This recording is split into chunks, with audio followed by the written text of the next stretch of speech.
আজকে আমি কথা বলবো মোহনবাগান টিম সম্বন্ধে।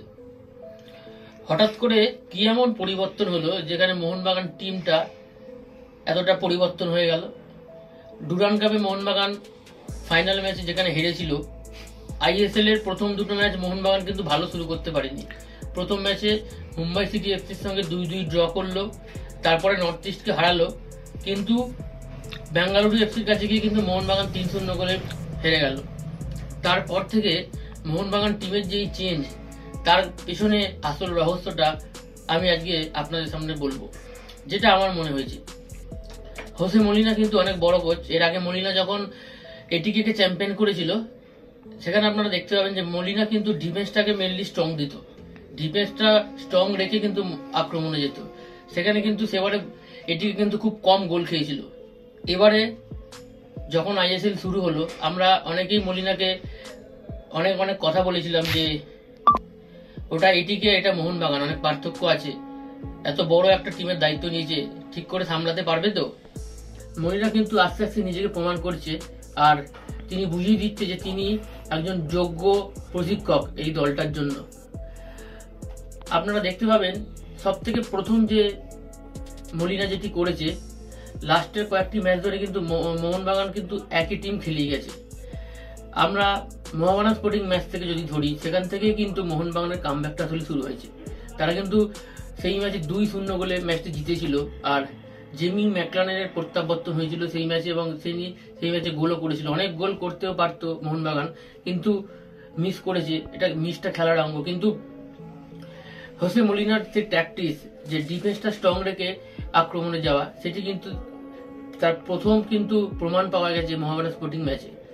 মোহনবাগান কিন্তু সেই সময় বেশ চাপেই ছিল, কারণ তারা মাত্র 3 ম্যাচে 4 পয়েন্ট ছিল, একটি জয় এবং একটি হেরে তারা এসেছিল। সেখান থেকে কিন্তু মোহামেডান স্পোর্টিং কিন্তু বেশ ভালো তখন খেলছিল। সেই ম্যাচে কিন্তু মোহামেডান স্পোর্টিংকে জওহরলাল ক্রীড়াঙ্গনে মোহনবাগান 2-0 গোলে হারালো। তারপরেই কিন্তু ছিল ডার্বি ম্যাচ, সেখানেও কিন্তু মোহনবাগান অনবদ্য ফুটবল খেললো, বুঝতেই দিল না যেটা ডার্বি ম্যাচ বলে। মানে এক পেসে খেলে কিন্তু মোহনবাগান খুব ইজিলি ভাবে ইস্টবেঙ্গলকে হারিয়ে দিয়েছিল। এখানে কিন্তু মোহনবাগানের যদি আমরা বলি তুরুপের তাস, যে কোন প্লেয়ারটা সৌজন্যে মোহনবাগান এত ভালো খেলছে, আপনারা সকলেই জানেন আমি কার কথা বলছি। অবশ্যই গ্রেগ স্টুয়ার্ট 4টে অ্যাসিস্ট করেছে যিনি। গ্রেগ স্টুয়ার্ট কিন্তু মাঝমাঠের কান্ডারি বলা যেতে পারে। যদিও আমাদের টিমে জেমি ম্যাকলারেন, দিমিত্রি পেত্রাদাস, জেসন কামিংসের মতো প্লেয়ার থাকুক না কেন, গ্রেগ স্টুয়ার্ট কিন্তু মোহনবাগানের মেন ইঞ্জিন বলা যেতে পারে। গ্রেগ স্টুয়ার্টের এক একটা যে পাস আপনারা সকলেই দেখেছেন, মাঝমাঠ থেকে যে পাসগুলি দিচ্ছে, জাভি ইনিয়েস্তার কথা মনে পড়ে যাচ্ছে। সেই পুরনো গ্রেগ স্টুয়ার্ট যখন জামশেদপুরে খেলতো, যখন মুম্বাই সিটি এফসিতে খেলতো, সেরকম কিন্তু গ্রেগ স্টুয়ার্টের কথা মনে পড়ে যাচ্ছে। হ্যাঁ, এখন বয়স হয়েছে, গতি অনেকটাই কমেছে, কিন্তু তার যে ভিজন, যে পাস, যে স্ট্রাইকারকে যে পাস, মানে অনবদ্য পাস, ইস্টবেঙ্গল ম্যাচে একটা দেখেছিলাম, মানে এক কথায় অনবদ্য। এরকম পাস গ্রেগ স্টুয়ার্টের মতো খেলোয়াড় আছে বলে আজকে মোহনবাগান টিমে কিন্তু অনেক সুবিধা। কিন্তু শুধু গ্রেগ স্টুয়ার্ট আছে বলেই যে মোহনবাগান খেলছে সেটা কিন্তু না।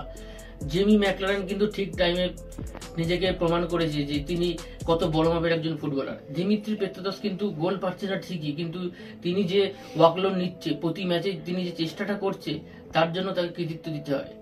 আর লিস্টন কোলাসের কথা তো বলতেই হয়। গত ম্যাচে যে গোলটি তিনি করেছেন, এবছর আইএসএল এর ওয়ান অফ দ্য বেস্ট গোল হতে পারে যে গোলটি, প্রায় 4-5জনকে কাটিয়ে যে গোলটি তিনি করেছে।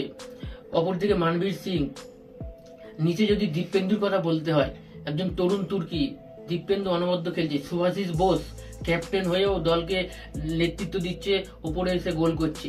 ডিফেন্সে যদি বলতে হয়, দুজন আমাদের স্টপারের কথা, অনবদ্য খেলছে প্রতি ম্যাচেই নিজেকে। বিশেষ করে অ্যালবার্টোর কথা, যে ম্যাচে অ্যালবার্টো থাকছে, তিনি বোঝাচ্ছে যে তিনি কত বড় মাপের একজন ফুটবলার। তিনি থাকলে কিন্তু তিনি সামনে থেকে নেতৃত্ব দিচ্ছে দলকে। এছাড়া বিশাল কাইদের কথা তো ছেড়েই দিলাম, আমাদের স্পাইডার ম্যান বলা যেতে পারে। ইন্ডিয়া টিমে কেন নিচ্ছে না সেটা নির্বাচকরাই ভালো বলতে পারবে। আমি আর ওইদিকে যাচ্ছি না, আমি আসছি আমাদের মোহনবাগান টিমের দিকে। বিশাল কাইত হলো। এবার যদি তোমরা মাঝমাঠে দেখো, আপুইয়ার কথা বলতে হয়। আপুইয়া কিন্তু প্রথমে কিন্তু নিজেকে সেরকম ভাবে মানিয়ে নিতে পারছিল না। যেখান থেকে তিনি মুম্বাই সিটিতে ছেড়েছিলেন, সেখান থেকে কিন্তু মোহনবাগানে শুরু করেননি, কিন্তু যত দিন যাচ্ছে তার খেলা কিন্তু চোখে পড়ছে। করছে। বিশেষ করে তার আগের ম্যাচে আপুইয়া খুব ভালো খেলেছে, গত ম্যাচেও আপুইয়া খুব ভালো পারফর্ম করলো, যে বলটি তিনি মানবীর সিংকে দিল অনবদ্য একটি পাস। এছাড়া অনিরুদ্ধ থাপার কথা বলতে হয়, সাহাল আব্দুল সামাদের কথা বলতে হয়, আরেকটি প্লেয়ারের কথা বলতে হয়, তিনি হচ্ছে দীপক টাংরি। গত বছর যেন কোথায় তিনি হারিয়ে গিয়েছিল, কিন্তু এবছর যেন মলিনা আসছেই দীপক টাংরি কিন্তু নিজের খেলাটি যেন তুলে ধরতে পেরেছে। মাঝখান থেকে যে খেলছে তিনি, মানে কখনো আপুইয়ার সঙ্গে দীপক টাংরি খেলছে, কখনো আপুইয়ার সঙ্গে থাপা খেলছে, মানে মলিনা কিন্তু মাঝমাঠটা কিন্তু খুব সংবেদনশীলভাবে প্রচারিত করছে, সেটা বলা যেতে। মোহনবাগান টিমের যে রিজার্ভ বেঞ্চের কথা বলতে হয়, সাহাল আব্দুল সামাদ থেকে শুরু করে আসিফ কুরিয়ান কিন্তু সেরকম ভাবে চান্স পাচ্ছে না ঠিকই, কিন্তু তিনি লাস্টে নেমে তার খেলাটা তুলে ধরার চেষ্টা করছে। তো সুতরাং একটা টিম যখন গোটা টিম যখন ভালো খেলে, সে দেখতে ভালো লাগে খেলাটা। মোহনবাগান কিন্তু এখন একটা টিম হিসেবে খেলছে, কোনো ইন্ডিভিজুয়ালের হিসেবে খেলছে না। কারণ তোমার ইন্ডিভিজুয়াল কিন্তু তোমাকে ম্যাচ জেতাবে, কিন্তু একটা টিম কিন্তু তোমাকে একটা টুর্নামেন্ট জেতাবে, এ কথাটা কিন্তু মনে রাখতে হবে। আর মোহনবাগান যেরকম খেলছে, এত তাড়াতাড়ি বলবো কিনা বলছি না, কিন্তু অষ্টমীদের ঘোরার মতো মোহনবাগানকে লাগছে। লাস্ট 5 ম্যাচে মোহনবাগান আনবিটেন আছে, মাত্র একটি গোল খেয়েছে, তা ওড়িশার সাথে। 4টে ম্যাচ জিতেছে মোহনবাগান, কিন্তু 16টা গোল করেছে লাস্ট 5 ম্যাচে। এছাড়া জেমি ম্যাকলারেন ফর্মে ফিরেছে, আমাদের গ্রেগ স্টুয়ার্ট 4টে অ্যাসিস্ট, আইএসএল এর এবছরের টপ অ্যাসিস্টের মধ্যে গ্রেগ স্টুয়ার্ট রয়েছে। এছাড়া কিন্তু তিনি সব ম্যাচ খেলেননি, পরের ম্যাচ থেকে তিনি যখন খেলবেন আবার মোহনবাগানের মাঝমাঠটা আরো বেশি সচল হবে। সুতরাং এখন বলা যেতে পারে যে হোসে মলিনা গোটা টিমটাকে এখন নিজের হাতের তালুর মধ্যে নিয়ে এসেছে, তিনি যেমনটি চাইছে টিম সেরকম করছে। হ্যাঁ, তিনি সময় হয়তো নিয়েছেন ঠিকই, কিন্তু ঠিক সময় কিন্তু তিনি কামব্যাক করেছে। এই প্রথমবারের জন্য কিন্তু এবছরে আইএসএল এ মোহনবাগান লিগ তালিকার প্রথম স্থানে এসেছে ব্যাঙ্গালোর এফসিকে হাঁটিয়ে। আর আমরা চাই যে এইটি কিন্তু একদম লিগের শেষ অবধি যাতে এটা অটুট থাকে। মোহনবাগানকে আমরা শুধু আইএসএল সিড না, আইএসএল কাপটাও যাতে এবছর মোহনবাগান পায়, সেই আশাতেই সমস্ত সদস্য সমর্থকরা কিন্তু রয়েছে, আমরা রয়েছি, সবাই রয়েছে। কারণ এই মোহনবাগানের খেলাটা দেখতেই আমরা অভ্যস্ত।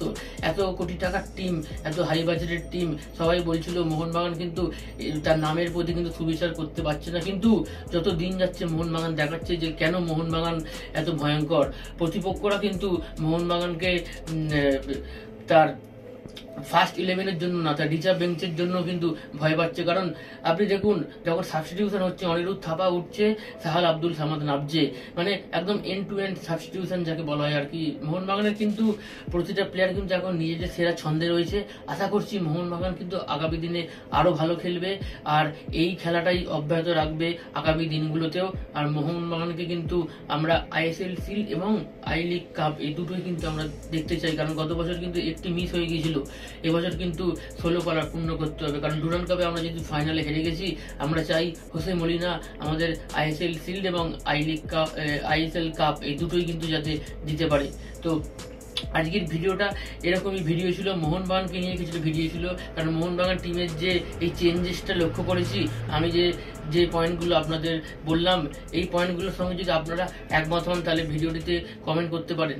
আর এরকমই সব ভিডিও দেখার জন্য চ্যানেলটি অতি অবশ্যই সাবস্ক্রাইব করে নেবেন। আর যদি ভিডিওটি আপনাদের ভালো লেগে থাকে, ভিডিওটিতে অবশ্যই লাইক করবেন, কমেন্ট করবেন, শেয়ার করবেন। আর জয় মোহনবাগান। দেখা হচ্ছে নেক্সট ভিডিওতে, ততদিনে ভালো থাকবেন। Thank you.